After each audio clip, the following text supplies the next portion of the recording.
Assalamualaikum warahmatullahi wabarakatuh. Shalom, Om Swastiastu, Namo Buddhaya, Salam Kebajikan, Rahayu. Perkenalkan, nama saya Gigi Fauzan dan rekan saya Maharani, dan saya Salsa Beranova. Di sini kita sebagai mahasiswa dan mahasiswi dari Fakultas Hukum Untak Surabaya yang sedang melaksanakan KKP di Disnaker Trans Provinsi Jawa Timur. Apa kalian tahu mengenai Disnaker Trans Jatim? Dan apa saja yang kami lakukan di Disnaker Trans Jawa Timur? Mari kita simak video ini.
Yang pertama adalah ruangan resepsionis. Di sini, kita dapat melakukan pelaporan dan juga pengaduan mengenai masalah ketenagakerjaan.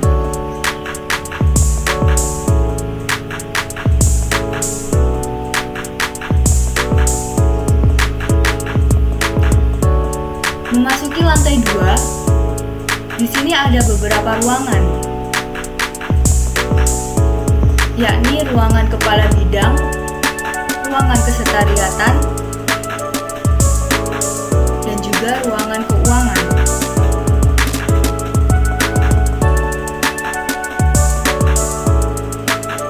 Kemudian pelayanan TKI atau TKA, di sini adalah tempat pengawasan dan pengecekan mengenai tenaga kerja Indonesia maupun asing. Dan di sebelahnya adalah Balai Pelatihan untuk Tenaga Kerja Asing. Kemudian ruang wawasan. Di sini kita dapat melakukan konsultasi mengenai WLKP, yaitu wajib lapor ketenagakerjaan dan juga perusahaan. Dan di sebelahnya ada ruangan penta. Di sini kita dapat mengetahui dan mencari informasi mengenai lowongan kerja. Dan memasuki ruangan selanjutnya, yakni bidang HI atau hubungan industrial dan jaminan sosial yang mengawasi mengenai masalah industri tenaga kerja. Dan yang terakhir di lantai 2, yakni bidang pengawasan ketenagakerjaan. Di sini ada 3 bidang, yakni yang pertama bidang norma ketenagakerjaan, kemudian bidang penegakan hukum dan juga bidang K3. Dan ini adalah tempat untuk konsultasi mengenai masalah ketenagakerjaan. Tidak berhenti di situ, Disnaker Trans Jatim juga membawahi 6 korwil. Nah, 6 korwil tersebut langsung dibawahi oleh kepala dinas. 6 korwil tersebut antara lain yakni yang korwil pertama membawahi Surabaya, Gresik, Sidoarjo, Lamongan, Tuban, Bojonegoro, dan kabupaten atau kota Mojokerto. Lalu korwil 2 meliputi kabupaten atau kota Kediri, Nganjuk, Jombang, Tulungagung, dan Trenggalek. Korwil 3 mencakup Ngawi, Magetan, Ponorogo, Pacitan, dan Madiun. Lalu korwil 4 membawahi kota atau kabupaten Malang, Batu, kota atau kabupaten Pasuruan, dan kota atau kabupaten Blitar. Dan korwil 5 membawahi Jember, Banyuwangi, Situbondo, Bondowoso, Lumajang, dan kabupaten atau kota Probolinggo. Dan Korwil yang keenam membawahi Pulau Madura, yakni Bangkalan, Sampang, Pamekasan, dan Sumeneb. Baik, setelah perkenalan mengenai bidang struktural, kami akan memperkenalkan mengenai Disnaker Trans sendiri. Nah, Disnaker Trans Jatim sendiri itu memiliki kepanjangan yang dimana kepanjangannya adalah Dinas Ketenagakerjaan dan Transmigrasi Provinsi Jawa Timur. Yang dimana ialah lembaga pemerintahan yang bertugas membantu gubernur dalam melaksanakan urusan pemerintah di bidang ketenagakerjaan dan transmigrasi. Selain itu, Disnaker Trans juga memiliki tugas sebagai berikut: pelaksanaan pengelolaan transmigrasi, pelaksanaan pengelolaan pembinaan perselisihan hubungan industrial dan syarat kerja, kemudian pelaksanaan pengelolaan pembinaan syarat kerja, dan yang terakhir pelaksanaan pengelolaan pembinaan organisasi tenaga kerja. Lalu selain tugas Disnaker juga memiliki fungsi yang pertama, perumusan kebijakan di bidang tenaga kerja dan transmigrasi. Lalu yang kedua, pelaksanaan kebijakan di bidang tenaga kerja dan transmigrasi. Lalu yang ketiga, pelaksanaan evaluasi dan pelaporan di bidang tenaga kerja dan transmigrasi.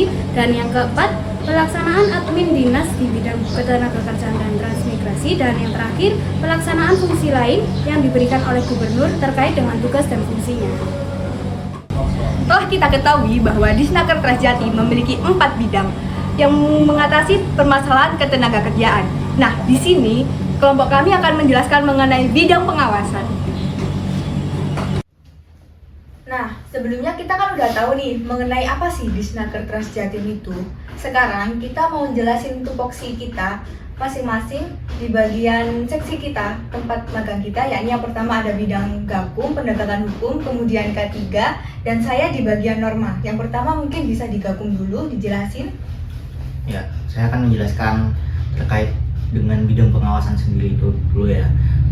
Di bidang pengawasan sendiri itu sudah diatur di Pergub Jawa Timur nomor 107 tahun 2021 pada pasal 13 ayat 1 sampai dengan ayat 2. Di pasal 13 ayat 1 ini berbunyi, bidang pengawasan ketenagakerjaan dan keselamatan dan kesehatan kerja sebagaimana dimaksud dalam pasal 3 ayat 1 huruf E mempunyai tugas menyusun dan melaksanakan program kegiatan, melaksanakan fasilitasi pembinaan, pemeriksaan dan pengawasan norma ketenagakerjaan, norma keselamatan dan kesehatan kerja, dan bina penegakan hukum pada perusahaan di seluruh Jawa Timur.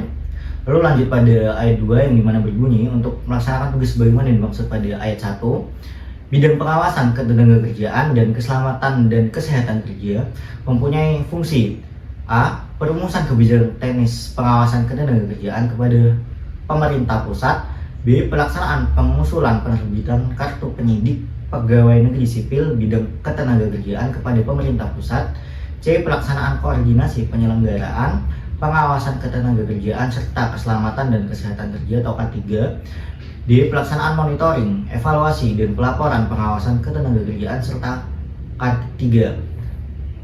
E. Pelaksanaan tugas-tugas lainnya yang diberikan oleh kepala dinas. Lalu kita akan beralih pada tupoksi dari seksi bina penegakan hukum sendiri. Itu juga sudah diatur sesuai dengan Pergub Jawa Timur nomor 107 tahun 2021 pada pasal 14 ayat 2 yang mempunyai tugas A. Menyiapkan bahan perumusan kebijakan teknis bina penegakan hukum. B. Menyiapkan bahan penyusunan, perencanaan, dan melaksanakan program bina penegakan hukum. C. Menyiapkan bahan penyusunan pedoman pelaksanaan bina penegakan hukum. D. Menyiapkan bahan dan melaksanakan bimbingan teknis dan evaluasi di bidang pemeriksaan khusus berkaitan dengan norma keselamatan dan kesehatan kerja dan norma umum ketenagakerjaan. E. Menyiapkan bahan penindakan dan atau penyidikan norma keselamatan dan kesehatan kerja serta norma ketenagakerjaan. F. Menyiapkan bahan fasilitasi pengusulan penyidik pegawai negeri sipil. G. Menyiapkan bahan pelaksanaan pengawasan tenaga kerja asing. H. Menyiapkan bahan pembinaan dan pengembangan penyidik pegawai negeri sipil atau PPNS. I. Menyiapkan bahan dan melaksanakan fasilitasi koordinasi dengan Orwas PPNS Polda, Polres dalam rangka penyidikan tindak pidana norma ketenagakerjaan dan norma K3.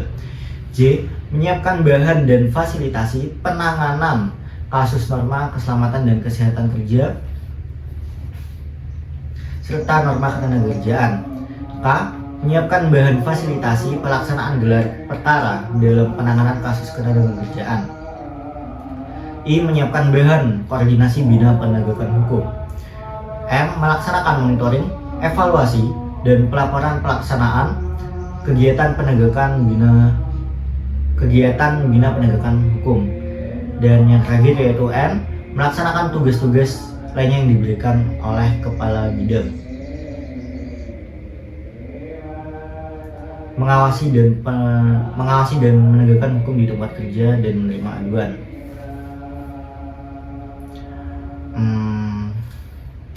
Jadi di bina penegakan hukum itu ketika ada masalah terkait dengan penegakan hukum itu akan dirujukan kepada seksi penegakan hukum. Semisal ada kasus tindak lanjut, nanti Gakum akan gelar kasus dengan akademisi sama dari Polda dan lain-lainnya. Nah, biasanya kasus ini terkait dengan upah, penahanan ijazah, lembur, UMSK, dan PHK dan lain sebagainya. Untuk dasar hukum dari yang dipakai di bina penegakan hukum biasanya itu dari UU 13 tahun 2003, lalu Undang-Undang Nomor 35 tahun 2021 dan Permen Nomor 28 tahun 2018 tentang tata cara pembuatan perusahaan. Itu biasanya juga ada dibahas di bina penegakan hukum, tergantung dari kasusnya itu apa. Lalu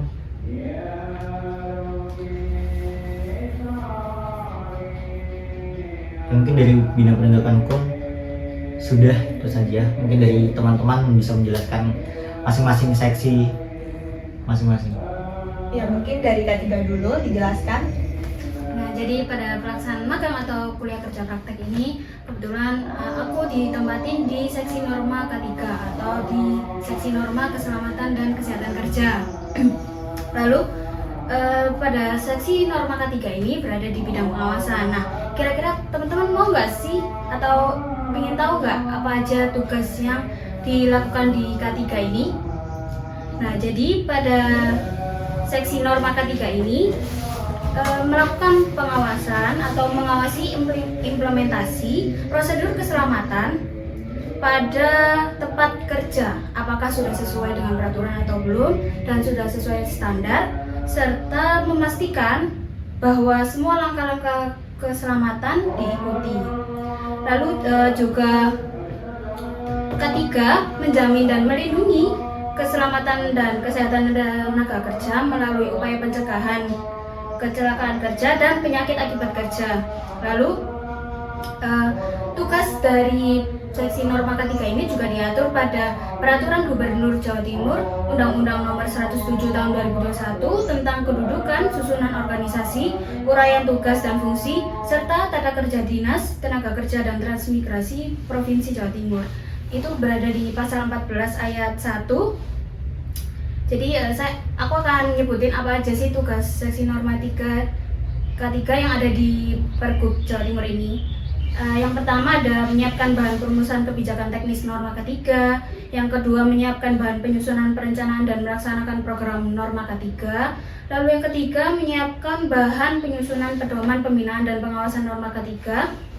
Yang keempat menyiapkan bahan fasilitasi pengawasan norma keselamatan dan kesehatan kerja serta pengawasan, pemeriksaan dan pengujian terhadap penggunaan pesawat uap, bejana tekan, listrik, instalasi kebakaran, konstruksi bangunan, lift, instalasi penyalur petir, alat pelindung diri, pesawat tenaga dan produksi.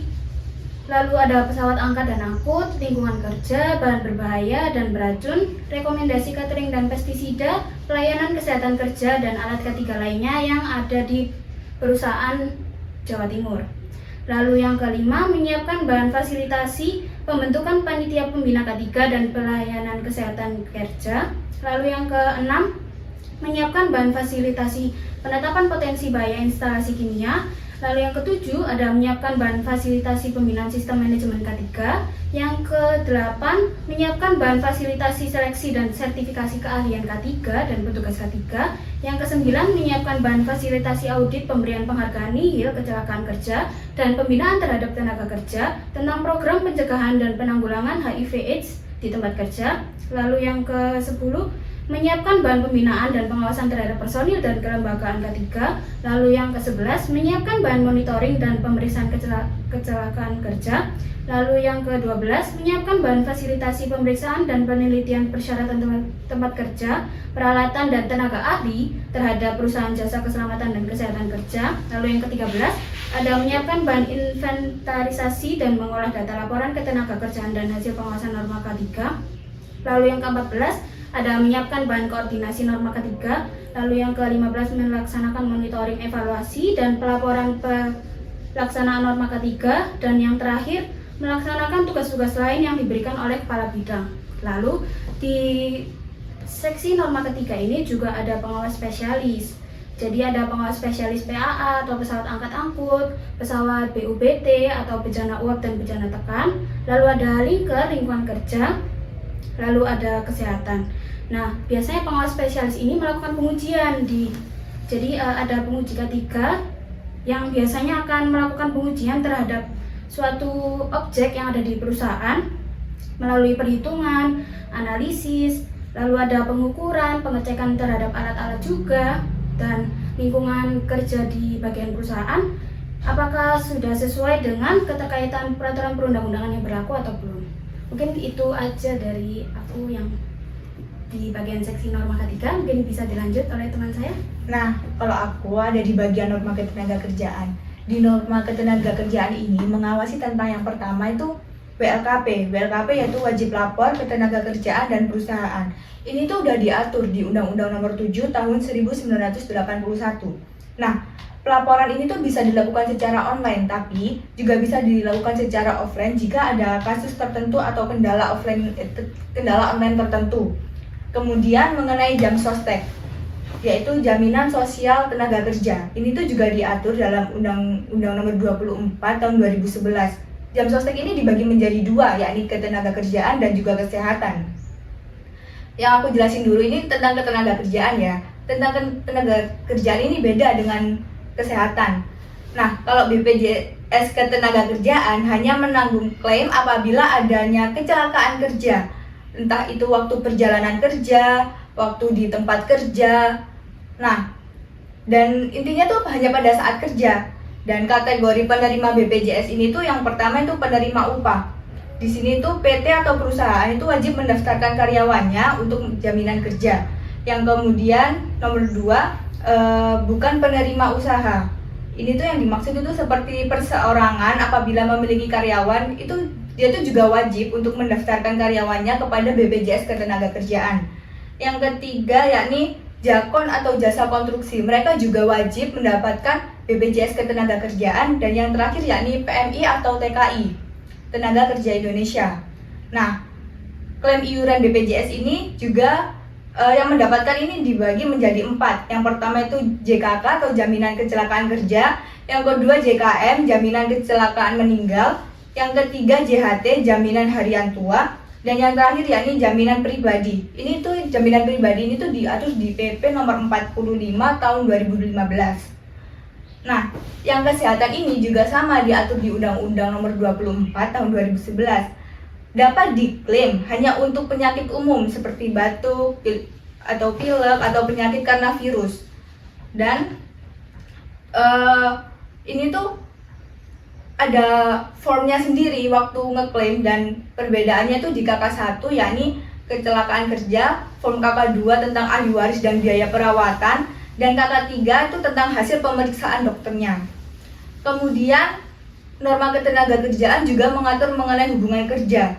Ini tuh yang dimaksud itu tentang PKWT dan PKWTT atau waktu kerja. Ini udah diatur juga dengan undang-undang terbaru yakni Undang-Undang Cipta Kerja, Undang-Undang Nomor 6 Tahun 2023. Kemudian yang nomor 4 mengenai upah. Upah juga ada UMK untuk pekerja 1 tahun, Terus habis itu ada UMK plus tunjangan tidak tetap dan tetap untuk pekerja 2 tahun ke atas.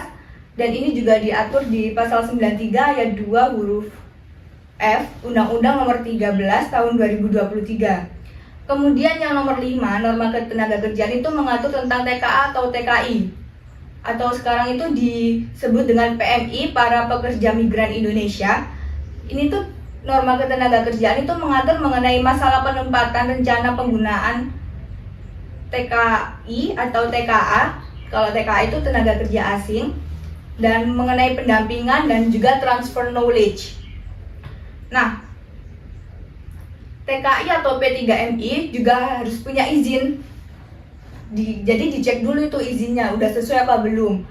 Nah, apakah punya BPJS atau asuransi mengenai kesehatan? Terus kontraknya udah sesuai atau tidak? Terus kemudian biasanya tuh diawasi oleh atase. Dan kemudian yang nomor 6 mengenai pekerja anak dan perempuan. Ini juga udah diatur di Undang-Undang Nomor 13 Tahun 2003. Dan nomor 7 mengenai waktu kerja. Ini juga